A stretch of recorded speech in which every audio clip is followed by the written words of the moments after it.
Before we begin, a quick thank you to James G for being one of my newest patrons and helping to keep the channel alive. You can help do the same over at patreon.com/TJOmega for as little as $1 a month. It keeps the show going. And speaking of which, we should really roll this along, shouldn't we? You're not here for the intro, you're here for the toy.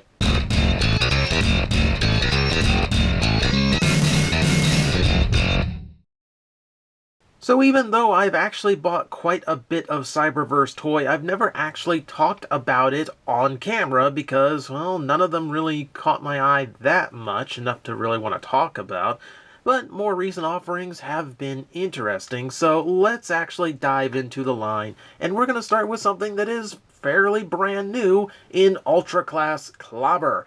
Yeah, the Ultra line is one of those, like, bigger figures that are kind of gimmicky, so I don't expect much out of the line. But every now and then it produces something that is actually pretty interesting to look at and also interesting to play with. So looking her over, she is some sort of flying tank. And yeah, like, it is supposed to be some kind of flying vehicle. So it's a hover tank, it is a gunship, whatever you really want to call it. But no tank treads or anything like that.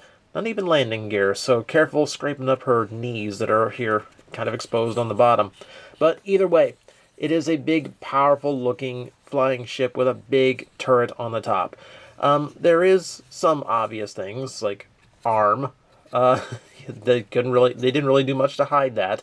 Now, I actually skimmed through the Cyberverse episodes with Clobber, only doing that long enough to realize I don't think she ever transformed. So I'm not actually sure if this is accurate in any way. It's just a vehicle, but since we can't judge on accuracy, I'm going to just judge on how it looks. And I'm going to say it looks pretty cool to me. I do like these big, heavy, reinforced windows on the front, so it has this nice cockpit look to it. Bunch of heavy armor on the front. This is actually pretty good use of her robot details to create that. And yeah, they are very obviously her arms. I wish they transformed in a little bit more, but for the size class and the toy line, I'm not really expecting it to do an incredible amount of panel work or inside-out transforming or anything. I'm fine with what it is. And for what it is, it still looks like a big, heavy chunk of a big flying tank, so I'm not really going to criticize it too much. Color-wise, we have this nice... It's not quite a gray, and it's not quite a brown, so it's more in that, like, kind of a clay color. You know, we're getting into like the mauve, taupe kind of territory. I'm not even sure if those are the right colors I'm naming, but let's go with it. And of course, tons of purple in here. I like the caution stripes on the side that are a little bit green tinted rather than yellow. And the green also breaks up some of the purple here.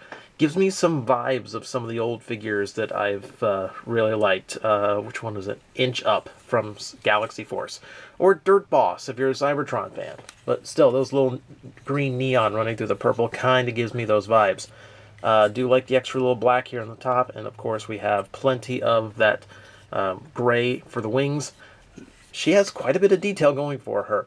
In particular, in the barrel, you do have this bright pink painted in, as if the energon is just blasting out. You know, it's a nice subtle way of giving the effect of she's always ready to fire, and it actually kind of works that way. So, credit to her. So, that's basically what you get for the vehicle. You know, everything looks, you know, for what it is. It's about as solid all the way around as you can get, and thanks to the solid colors here, you know, things do kind of mask really well, even though you can tell what's parts of the robot, etc.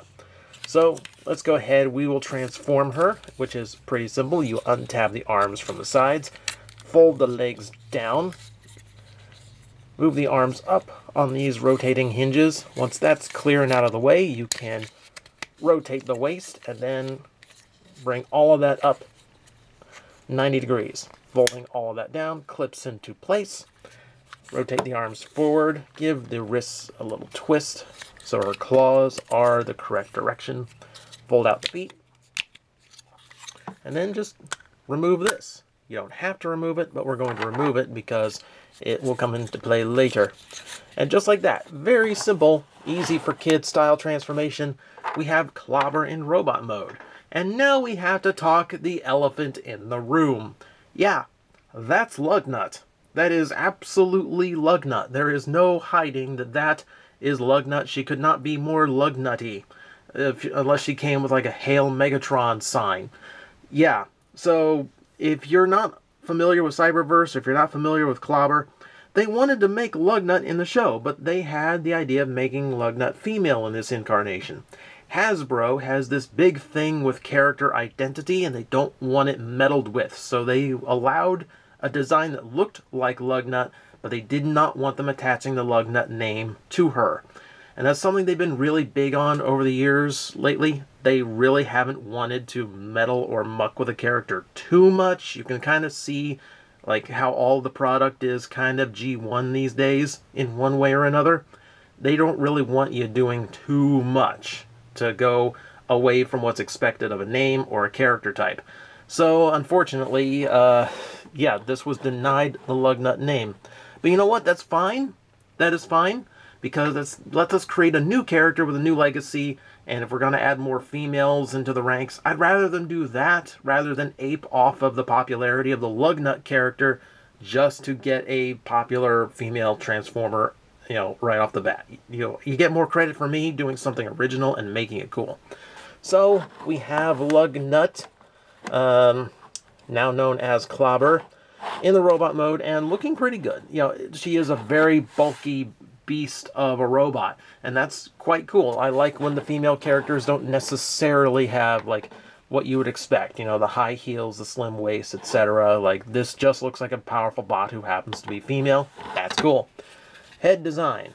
Yep, that's gonna be Lugnut. That's about as Lugnutty as you get. It's a very simple face, a little bit of expression to it, just a little bit of curl to the lips, not a whole lot. Very simple, mono-eyed head. Yeah, looking a little Emperata now that I look at it. But this seems to be her. I don't think she's done any crime to earn that. I think that's just the way she likes to be. We do have a little bit more black going here. A little bit more of that bright neon green has hit through on the kneecaps here. The chest is now formerly the front of her vehicle mode. Painted purple as well with that green Decepticon symbol on there. It makes it look a little bit unique. The purple could be a little bit darker. It does not quite match the shade of the rest of the plastic, so it's a little bit of a throw off to the eye. It's not too bad though. Feet, basic designs, 2 big toes, which is a little bit interesting. And that kind of goes in with her big claw hands. So I guess she just has that I'm only using 2 digits at a time thing, no matter where she is. I will say, exceptionally clean. There's no junk on her whatsoever, which is impressive because this is one of those figures that's built around a gimmick. Now, if we look to the back, we do start to see why a lot of people don't give Cyberverse any chance, because she's big and thus very hollow. You can see her forearms, her hands, her biceps, and their pelvis section, the back of her legs. Not a panel to be seen. All of that is completely hollowed out in order to make sure she's big and they can afford to put the gimmick in. Yeah, and I'm working up to it, don't worry. But still feels solid though, so, and still looks good, so I'm not really going to give it too much. I'm a little bit more lenient than some as far as that goes. Articulation, the ball joints are universal, so you have a lot of range in the shoulder. You have full 90-degree biceps, or elbow articulation, bicep swivel, wrist swivels, as you saw during transformation. You know, they didn't really, since her arms are just straight out the whole time for transformation, they did not need to do any of that. They just added that in, and that's pretty good. Ball joints, again, have enough range and they're cut for universal motion. That's about the limit. You get 90-degree knees, and then, you know, the foot does tilt back from the transformation if you need it. You might not, though. You're probably not going to find much you can do with it. For that, like, the collector in me would want to have, well, a waist or a neck articulation, but because it is, you know, the $20 kids line, and it's built around a gimmick, I'm not expecting too much out of the articulation. They already gave more than necessary. I've seen Ultra Class figures that are just big bricks wearing a gimmick on their back, and this avoids that. Clobber actually does a really nice job of just being a good figure, and if this is the only toy Clobber gets, then that's a good thing. You know, comparing her to the recent Cyberverse Deluxes, she stands pretty big compared to them, considering these two toys are the same price. And yeah, like, she'll fit in quite well into ranks of your Decepticons, regardless of which size class you go to. She has that big bruiser look amongst them that she needs. Alright, so for starters, we need to get into what else she can do. So we have that cannon from her turret, which does fit into her lovely claws. And yeah, that just gives her some very simple weaponry, just to give her a little bit more variety. And then, of course, you know, the part you have to come to. She is part of the Energon armor line. So you have a little switch here in the back. If I lower it down, then the back can spring open, and that will reveal the Energon armor. So we will go ahead and allow that to flip out. Behold. It's green armor, isn't it? So I guess the idea here is that her Energon just kind of burst out into this protective shielding. And honestly, you know, it's a neat effect. Don't get me wrong. You know, all I did was like pull that switch and the back just flipped out and all this armor showed up. And you know, that kind of works. It doesn't really get in the way of any of her articulation, you know, because it's all hinged and all that. And yeah, it works well enough. And I'm going to go ahead and say I'm not worried about this translucent plastic because all the hinges seem pretty loose on her. So I'm not really worried about anything stressing here. That said, I really wish they had done a little bit more here. The Energon armor, I get why they're doing it. But you can see all this molded detail in here. You can see all this. The translucent detail, especially in person when there's not, you know, a big halogen bulb lighting onto it, yeah, it loses a lot of detail. Like, if this was, like, flip out, like, armor plating, you know, and it just had this really heavy, like, you know, like, blast armor look to it, I think it'd be a much cooler look. I think it'd be a much cooler concept. But they wanted the whole Energon armor thing, so I guess that's what it's going to be. The benefit here is you don't need it at all. Clobber stands quite well without it. So flip that back down, tuck this back up like so, rotate back in and close that up. And then we're going to click that into place, and now this will stay put. So she does not need it at all, but it is there, and it is my favorite kind of gimmick because it does not hinder her in the least. You know, that's the benefit of being such a bulky design. Big torso that can fit all of that without it being any real issue. So that, my friends, is our Ultra Class Clobber.